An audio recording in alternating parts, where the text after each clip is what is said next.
What's going on, y'all? Welcome back to the channel. Thierry VO Trillionaire Hustle, help you build your financial muscle, man. Today we got a sad video for you guys, man.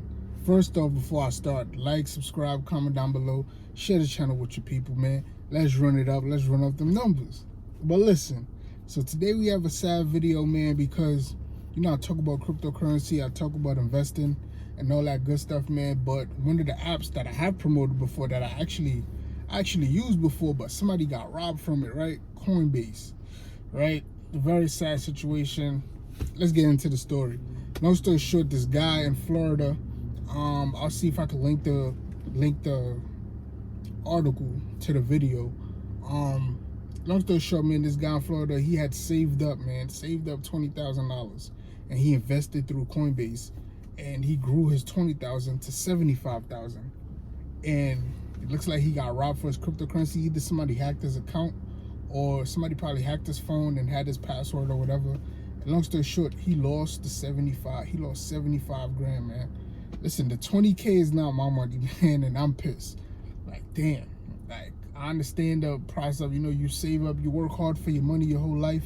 $20,000, man, you save up and you invest it all in crypto, and to lose it all, it's no good, man. Somebody, like, heads would be rolling at Coinbase, man, if that was me. I don't know how I would try to get that money back or whatever, but I just think this is a teachable opportunity to give you guys some advice on how to stop that from happening to you, or to be careful out there, man, for real. Definitely be careful, man. Like, to lose 75 grand in one night that you worked up to save up 20 grand. You work hard to save up 20 grand, then you invest that 20 grand in something, a good investment. If it made you back 75,000 altogether, like, and to lose all of it, sad story. But listen, man, tips to refrain from that happening to you guys, man. So when you're signing up on Coinbase, I actually do read the small imprints. So they say the money is insured by up to like $250,000. So I think, so for some reason he can't get the money back, and I'm gonna get into some of the reasons why he can't get the money back. One of them is being because Coinbase doesn't have live support. I did not know Coinbase did not have live support. So that's definitely a red flag.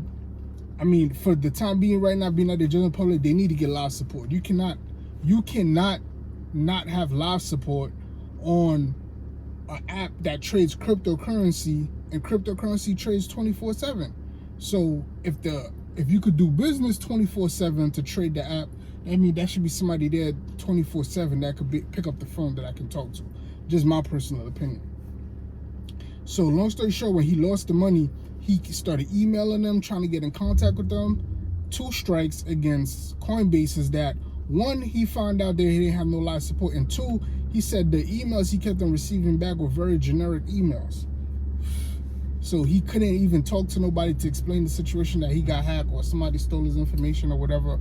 But now, if somebody hacked his phone password and logged into his Coinbase and sent all his Coinbase to themselves, I mean, technically that's not Coinbase's fault, honestly. That's not that's your fault of letting somebody, of not having a proper password, one, and two, you know what I mean, somebody getting into your stuff and sending them the money. Now, if Coinbase got hacked and somebody stole the money out of your account from Coinbase and Coinbase got hacked, then it's on Coinbase. So that still needs to be, that detail is not really in the article, but that's what I really want to know. Did somebody hack his phone and log into his Coinbase and sent the money to themselves? Or did somebody hack Coinbase and steal the money from Coinbase? Big difference. But for one, yeah, for real, man. So like I said, because of that, and they don't have live support, and he's receiving generic emails, you need to be on the phone with somebody. So I think that's two strikes against Coinbase. So for that, I'm gonna say, listen, man, try to use more reputable platforms to buy your cryptocurrency, man. I'm currently with Coinbase, and I'm thinking about leaving, honestly, man. If I find better options and things like that, I'm gonna let y'all know, but that's not looking good for Coinbase in my opinion, man. Especially the stock already went public 6 months ago, and the stock price is tanking a little bit. That's a whole nother story for a different day. But Coinbase, that's not looking good, man. Two, the second thing I'll say is, man, and if you're gonna go to one of these platforms that I'm gonna recommend, make sure you call somebody and you speak to somebody there, man. Make sure you can have that support. That's why sometimes people, you go with those bigger platforms like TD Ameritrade, Fidelity, Charles Schwab, because they have live support. They have people that's gonna pick up the phone, that's gonna log into your account. You're talking to somebody who work at that company who have your account in front of them. That's the best type of support you can get in a situation like this, man. And another thing, so definitely use more reputable research, use more reputable platforms to buy your cryptocurrency. That's one tip. Two, make sure you talk to people, and make sure you call the company before you sign up with them that you're gonna sign up to start building your investment portfolio with them. Make sure you get live support, man, and make sure you talk to somebody there to give you the game on how they run their company and stuff like that. Three, always take profit. I cannot stress this enough. You should not have, and I'm not trying to bash the guy right now, because I know he's probably having a bad week, and I'm not trying to kick Wallace down, but I just think this is a teachable opportunity. If you put 20 grand in something and you've made up to 75 grand, in my opinion, your original 20 grand investment you had in should have been taken out already. Excuse me. You got to take profit. You cannot just let money consistently sit there and grow. Yes, you want it to grow over time, but you got to be taking profit. Like, you have to be taking profit, man, because it could crash back down and you could lose it all. Or you want to take, and I've explained this on the previous video, I have used, me personally, when I first started, my account was very small. I used the same $100 10 times to make $1,000, right? So what I did was, I would invest in this company for $100, and let's say the stock went up to like $250. I would sell enough to get my original $100 back. So now I have only $150 in profit. Continue to grow, and I'll take my $100, put it somewhere else. Let it do the same thing, and just keep rinsing and repeat, rinsing and repeat, rinsing and repeat. So one single $100, I used it 10 times, and it got me over $1,000. And it's like that. That's just a scheme. When your account is very small, you got to do your research and know how to take opportunities and do things like that, man. So yeah, number two, always take profit. When your account is growing super big or whatever, your goal should always be at least to be able to take out your original investment, so that way you could place it in a different investment and you could keep rinsing and repeating and doing that. Or just take out your original investment, period. So something like it goes down, it crashes, you can't think about you probably gonna get robbed, but if anything was to happen, the original money you had put in, you already taken that out.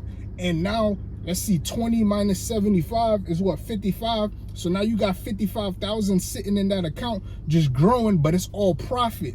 It's not really your money because you already took out your 20 grand. So definitely, man, always take profit.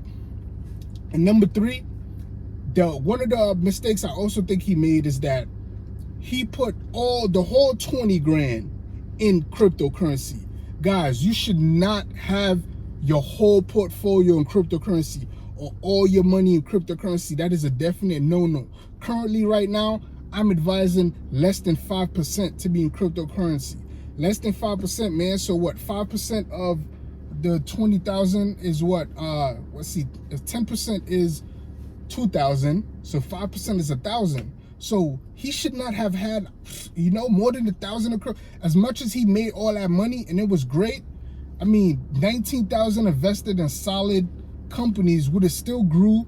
And I mean, you can't look at things hindsight 2020. I hate to do that, but it's like, because he did make a lot of money, so it's hard to be like, oh, you shouldn't have done that. You should have took 19,000 invested in solid companies and put 1,000 in crypto.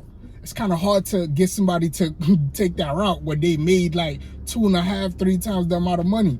So, but that's still what I would have advised. Somebody came to me with 20,000, I'll be like, yo, listen, man, we're only gonna put 1,000 in crypto. Like, that's 5% of the total amount of money you have, and the other 19%, we're gonna put it in bona fide pillars to build your portfolio and start getting you dividend payments, so you could take that dividend to either do different things with it or reinvest in it. But we're gonna build you a solid portfolio. We're not gonna put it in something as flimsy as cryptocurrency. I'm invested in cryptocurrency, but I know it's flimsy. It's less than 2% of my total stock portfolio is in cryptocurrency. About 2%, guys. 98% of my portfolio is fully invested in pillars, bona fide, solid companies. Just to give you a couple of rundowns of the companies I own: J&J, Johnson & Johnson, Microsoft, AMD, NVIDIA. What else I got in there? Apple stocks. Boom, boom. What else I got? I got Coca-Cola. Like, you know what I mean? Like, stuff like that. I could go down the list, because I'm invested across 17 companies. But that's neither here nor there. The point is, man, and I would invest in 17 different companies. If you just started, I'll honestly tell you, invest in about 3 to 5 companies, like 3 companies, 2 ETFs, solid companies, and you put all that money in there and you build that portfolio. And once that portfolio is built up and it's solid and it's moving and it's jumping, then you can start, maneuvering, doing the little things over here, doing little things over there, or whatever. But yeah, man, like I said, always take profit. No more than 5% invested in cryptocurrency, man, out of all that money. And definitely do your research on these platforms. Make sure they're reputable. Make sure you can speak to the live support, man. And another thing I'll say that's a little bit side topic, I work in IT, man. We are in the year of 2021. Hackers is a real thing, man. You gotta have stronger passwords. That little 4-letter password or 5-letter password or a simple word like your mom name is gonna get hacked, bruh. Like, this should be everybody who's gonna watch this video, your password standard moving forward. 10 letters, uppercase, lowercase, special characters, and numbers. If you're spelling a word like movie in your password, it should be lowercase m, 0, not the letter O, a V, exclamation point for the I, and then the number 3 for the E. Like, you got to mix it up in there. That's how you create a strong password that's, you know what I mean? That's, I wouldn't say unhackable, but what you want to do with a password is you want to take it a long time for it to get cracked. So the person gives up and moves on to something else. Because everything is hackable. That's just the truth. But why am I going to waste my time trying to hack you for 2-3 days when I know I could find somebody else who got a stupid ass password that I can hack in about 30 minutes? That's just simple math, right? You want to have 10 letters, uppercase, lowercase, special characters, and numbers. 10 characters, man, long or even longer. You're going to have long, hard to crack password, man. So it's not easy for somebody to just hack your account, send themselves Bitcoin or whatever happened. I'm not trying to put the blame on anybody, man, but that's another side note, man. Make sure you guys have strong passwords, and do not have the same passwords for all of your bank accounts, for all of your different apps, especially your money's involved. You got to have different passwords, man. Like, for real. I know it's hard to remember and stuff like that, but you got to do it. That's what you got to do. You can use an app like LastPass. Like that, LastPass saves all your password in one place, and it's supposed to be secure, so you can use something like LastPass. But besides that, man, I apologize to you, my friend, who lost all that money, and I just hope you can recover, and I hope Coinbase does the right thing. If it was on their part that you lost that money, I hope they do the right thing and, help you get it back, or give you some type of refund or something if it was on their part. But again, man, sad video today. Be safe out there, man. Be careful, do your research, and one more time over all of these tips. Make sure you do your research on a reputable platform before you start trading on it. Make sure you can get in contact with somebody who works at that company to explain how that company works. Always take profit. Always take profit, or at least the money you initially invested, to get that money back out.